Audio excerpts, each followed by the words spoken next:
between two women, including the car dealer's hot-to-trot wife, Virginia Madsen, who is a big tease when he comes over to her house. Oh, I meant to ask you about finding me. Did I give you the right direction? I can find it in the dark. You sure?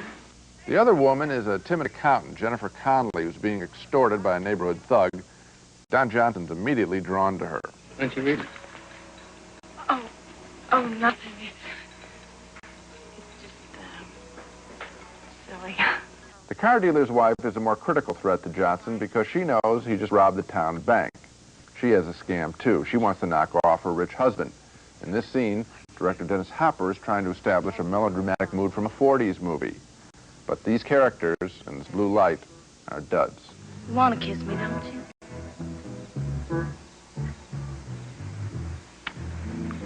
Kiss you. I'll kill you. I swear to God, I'll kill you.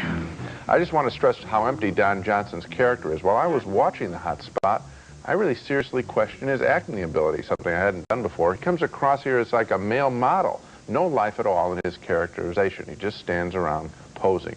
The car dealer's wife is a caricature. Only Jennifer Connelly as the timid girl is appealing, although I'm tired of young girls being cast as fantasies for adult men. It's a very disappointing movie.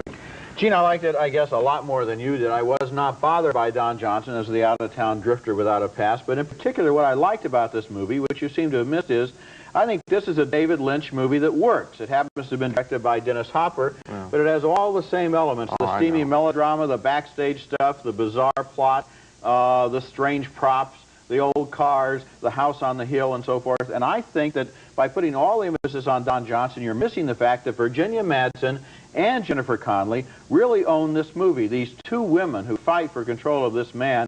It's right out of the 50s. It's like a Lana Turner up against Teresa Wright or somebody, and it's really fun at that level. I picked up that it would seem to have, because Dennis Hopper was in Blue Velvet, and I thought there's some of the kinkiness there. I thought it was a real pale imitation of Lynch's kind of pictures.